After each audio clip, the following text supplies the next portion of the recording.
they're really good at collecting data, but and I think you got Can't to find that. interpret the data. No, you got to find that bridge of what does this mean?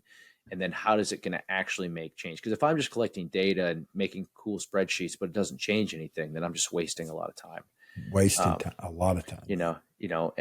And that's where I think it's been cool here because there's been buy-in from, the top down of Coach Elko and Coach Feely and our athletic trainers. When we're rehabbing a hamstring and a return to play, our athletic trainers are coming, to me and Coach Feely asking about their running mechanics or metrics and how, we're using the catapult data, the perch data, the force plate data in the return to play protocol with conjunction with the physical therapist and the athletic trainer. And, and then how we monitor integrating them back to practice is all part of that. And so we have a lot of say in how an athlete returns to play because they all have buy-in and from that. And so, I'm constantly trying to learn myself. I want, there's a lot for me to learn to get better in this realm. And that's something that I'm, going to continually, pursue.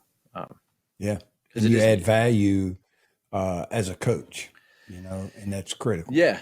And I think, like that's what's so cool about our industry is we have knowledge of the sport that we're coaching from a sport coach perspective. You spend enough time around it, you play the sport probably, and then you also spend more time with the athlete. So sometimes you'll hear a position coach say something about an athlete and you're like, you are so off. Like you clearly don't know that kid.